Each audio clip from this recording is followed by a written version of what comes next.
Hey there, it's me, Emily, and today we're gonna get creative. We're gonna draw for the Inktober prompt drink. We're gonna go through the entire process from ideation to sketching to painting the finished piece. So I hope you guys draw along with me. If not, I would love to see and hear what you're working on in the comments below. And if you don't want to draw and just hang out, we love that too. Feel free to do whatever you want while you watch this video. Thanks for being here, you guys. Let's draw.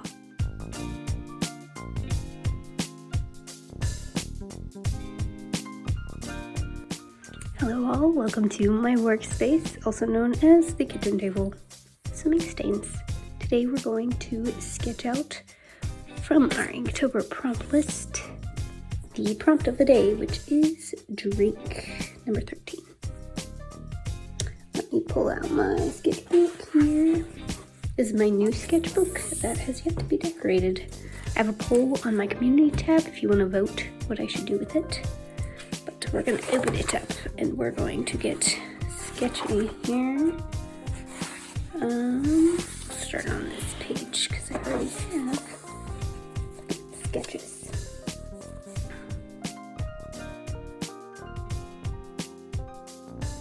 I start out brainstorming by writing down all my ideas. Here I was just writing hot drinks, cold drinks, all the drinks that I was thinking about with the prompt drink.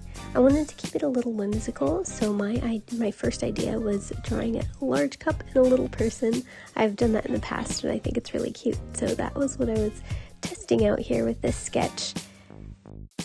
My thought process for this was that potentially the big mug could be like a punch bowl where these little people come to refill their own cups. So it could be a hot apple cider, maybe hot chocolate, maybe tea, maybe coffee. You can pick. Whatever this giant mug is holding, it is a hot drink.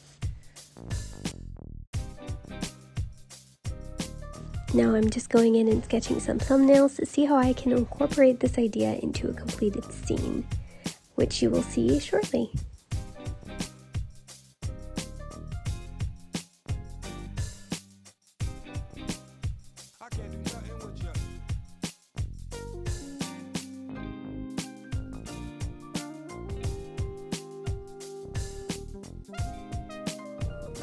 The last couple Inktober pieces I've made haven't turned out very much like I would like. I don't think they're failures, but they're definitely not what I was hoping for. So for this sketch, I'm just going to keep it very simple. And we'll have to go into detail some more. You definitely get some references. But I don't know why I said that. That is why it is so like, oh, they're little blobs. They look like game characters, which is fun. So the lights are gonna be back here. I'm thinking we do some stars, because those are cute. Cute and cozy. There's probably, I mean, it's not gonna be in color, so I think I need to remember that. I made a piece called Feast in the Forest. It was for an Instagram challenge because I like to do those. And I made the background like a pink because it was warm and I did a bunch of fun little lights. And so that's what I was kind of envisioning for this, but I gotta remember it's gonna be pretty much black and white. I have this flame orange ink that is just beautiful. So maybe we go for some of that. But I don't know where I would put it, is the thing. I don't want the lights to be the focus. I want this little drink to be the focus. So that's what I think we're gonna do. We got a little person, their parent here. These are just tiny people. I think they're basically like elves from the Elves and the Shoemaker, not like Lord of the Rings elves, because they're itty bitty. The question is, do I want to include like trees in the background? Maybe like a little woodsy. It looks kind of like a Hallmark movie fall dance thing. Like, oh, it's the harvest ball. And this is just what's happening on one of the tables. But I don't want to include big people, regular people. I also don't know for the lights, you don't see where they're coming from, but you see trees in the background. So maybe we change that and the lights are hanging from something specific. Not sure. I still do like this idea. Maybe I should try something else just to see if there's another idea that strikes my fancy, but I like how whimsical this is, and that it makes me happy. Okay, I'm gonna think about some other sketches and we'll come back. You'll probably see them. After doing a little bit of experimenting, a little person sniffing a teacup. Could be fun with the environment, but not as much opportunity for characters. And then I drew just a person drinking a bottle of soda. Not very inspiring to me. So, thinking maybe we give these little guys some fun festive hats, but they kind of look like birthday hats, which I guess is okay, but maybe not. We'll sketch it out probably on this side and see what we end up with here. This is a lot of opportunities for fun angles, which I'm not very good at, so you know what? Maybe this guy can have a beard. Give him a little beard. Make it a man. A man. A little tiny man. Lovely. Look at these beautiful sketches. I love thumbnails because they can be so funky, but so cute. They're always so cute, like adorable, right? So adorable.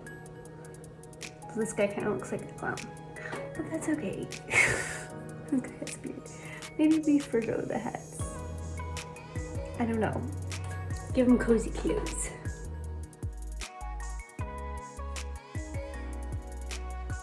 Here I am just sketching it out again to figure out angles, perspective, some more details. I like to do this if my first thumbnail isn't hitting it right for me, so that's what I'm doing here.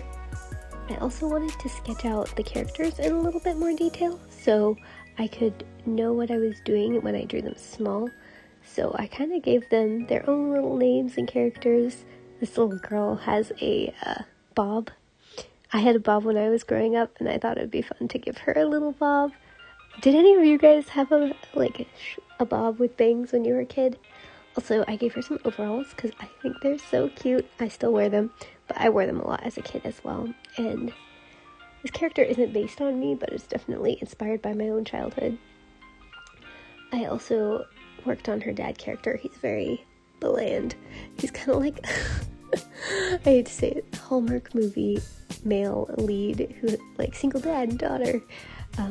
This piece was kind of very inspired by a fall harvest festival in a Hallmark movie, maybe? I don't know. I don't watch a ton of Hallmark movies, but they're definitely a guilty pleasure from time to time, and I always like just the cozy vibes. It's obviously not real life, which is kind of the charm of them, so that's where the charm comes here. I decided to name him John. Very basic. Very bland, boring dude.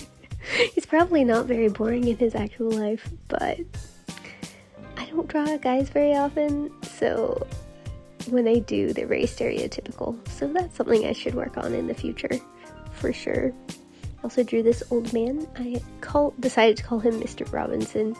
I thought it would be fun to do characters of a couple different ages. We have this older gentleman, this lady getting the drinks, and then the dad and his little daughter. So those are our characters that are getting incorporated into this illustration. I guess since we're done with the sketch, it's time to sketch it on our Inktober paper that I cut out.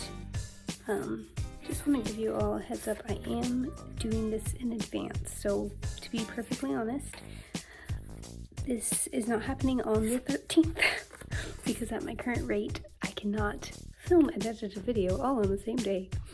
So, just so you know, let's get drawing. I'm going to speed up this part because you've already seen me sketch, and I think you don't want to see more of that. So So let's do it.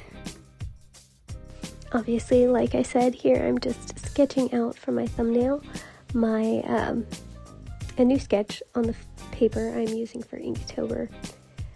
I just honestly pretty much go off the thumbnails and sketches and well, as close to the thumbnail as I can get unless I see something that needs to be changed. Like here, I moved the cup angle a little bit so you can see the handle more. Apologies for my head getting in the way, by the way. I like to be close to my paper, and that's something I need to work on for you guys. I also decided to create a second sketch layer for this project because I wasn't totally happy with this. I couldn't see all the details, and I wanted to be able to see all the details before I went in with the paint. I learned to do this from Drawing with Waffles. She is the one who kind of introduced me to sketching a second time on top of your original sketch, and that is what I'm doing here with a regular mechanical pencil on top of my colored pencil sketch. This is what it looks like after the second sketch layer, and then I'm going to leave the background as it is because it kind of helps keep the atmosphere, and then we'll get to painting.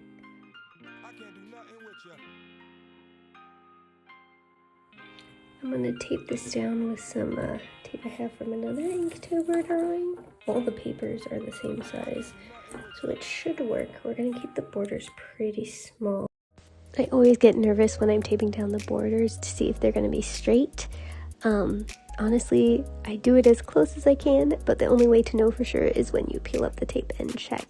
So here's my little palette. I'm going to be using the Dr. P.H. Martin's Black Star Waterproof Indian ink for the ink washes, and then for the brushes, I like to use these Winsor Cotman watercolor round brushes.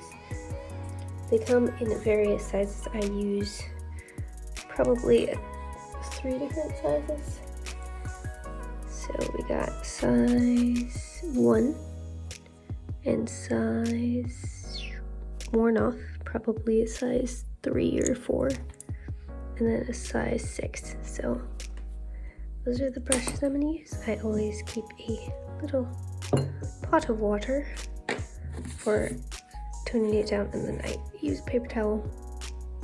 Start out by dropping just a little bit of ink in this already stained black part of my palette, and we're going to give it a background wash. For these, it's just to create a tone for the whole drawing, and it helps create the atmosphere. Especially when I'm adding lights, I keep this part a lot lighter, as you'll see, and then the other stuff, I wash a little bit darker. That's very dark. Does it look like a mistake? Probably, but it dries lighter than you put it down. Just so you know, but if you are nervous, you can always dab it. Dab it with your paper towel. If you're like, oh no, I can't see my sketch. You could do that as well, which I may end up doing because there's a lot of water down here. But first I'm going to finish at least putting it around here while it's still wet. If you keep it wet, it will be able to come up. Once it dries though, it is down. So just FYI, when you're painting with ink, you have to make sure you're happy with how it is, or you're stuck with it. It's not like watercolor, you can't bring it back up. With ink, I add a lot of layers to darken it up and make sure it's not too dark at the same time. So it's similar to watercolors for me. How I use watercolors is I just build up and build up and build up until I'm satisfied with it. I do that with inks as well. I build and build and build as we go. But the difficult thing with ink is that it does dry lighter than when you first put it down. So I need to be better about not being cowardly and just going for it. When it looks really dark down on the paper, it's gonna dry lighter. I have to remind myself that. Now I'm going to paint in the shadows. I'm going to say this is not the only light source, so these guys can be a little brighter lit. I'm going to make another light source coming on this side. I mean, you're not going to see it, but it's just so I have a reference to add shadows so it can be consistent. That's one thing I like to do. In my watercolor paintings, I add shadows in after I do the underpainting. I paint with watercolors and with inks very similarly. I don't know if that's a mistake because watercolors are, I mean, obviously colorful, but nice thing again about the inks is that once it's dry, it's down nice and not nice depending on how many mistakes you make. But the more experience you get, the easier it is to understand and work with. So, sounds like Winnie's awake, which means we may have to take a pause. Hey y'all, we're back and it's nighttime, as you can probably tell by the lighting change. We're gonna just keep working on this because time is limited and our best times to work are when the little one is asleep. So that's what we're gonna be doing. So I'm just gonna keep working on this and I'll check in with you soon. Here I am just layering some more. As I reiterated multiple times before, I layer a whole lot. And that really does help add depth and dimension to my ink drawings and illustrations for Inktober especially. Sorry about my head there. Just working on continually adding shadows and adding highlights, trying to make it look as three-dimensional as I can within my style. So I made the tablecloth checked because I think that's such a fun pattern and it always makes me think of picnics.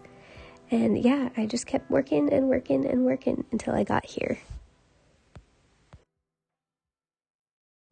This is where we got to last night, and now it is time to line. I think I'm going to use this Micron 05 that's really old, and always with my Microns they leak out the top, but it is the thinnest fine liner I have. I would use a fountain pen, but I have such a hard time working with it, and the nib is a little bit thicker, and I would like to get the details on these characters. I will try not to put my head in the frame as much as possible, but I clearly have a problem with that if you've seen the other clips. So we're gonna try not to, but if it happens, it happens, especially with inking when you're using little pens on little characters.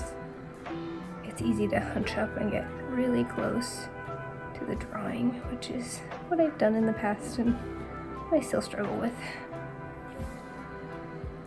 So I'm gonna speed through the rest of this part because video is long enough as it is.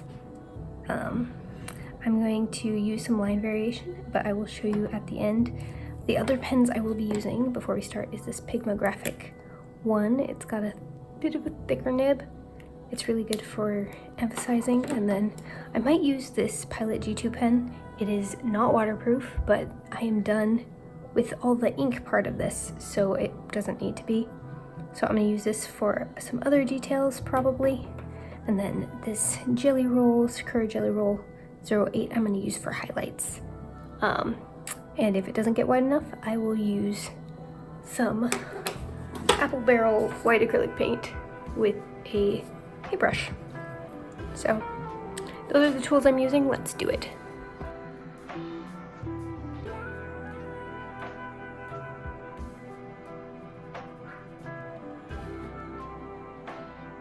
I feel like lining your work can really make or break the piece, which is why I now line after I add in the values, because when I did it before, it was a lot of pressure and I'm not very good at lining.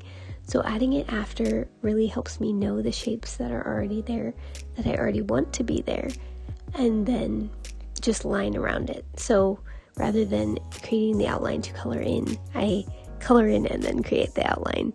I find it better for me. You may think the other way. Okay, y'all, I think we're done, so we're gonna take off the tape.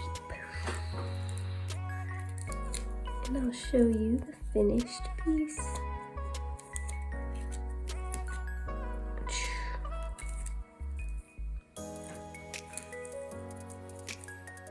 And here we have our finished piece. Our illustration for the Inktober prompt drink. We have Mr. Robinson, Robin, Kelly, and John with their giant mug of hot apple cider. I hope you guys like this illustration. I really enjoyed creating it. Let me know what you guys think in the comments. If you made it this far, thank you so much for watching. That means so much to me. If you like this video, please give it a like. If you would like to subscribe to see more videos like this, or just more creative lifestyle content, I will keep on posting that stuff. So I would really appreciate it if you would subscribe. And if you just leave a comment, say hi. I would love to say hi back. Thanks again so much for watching. Have a wonderful day.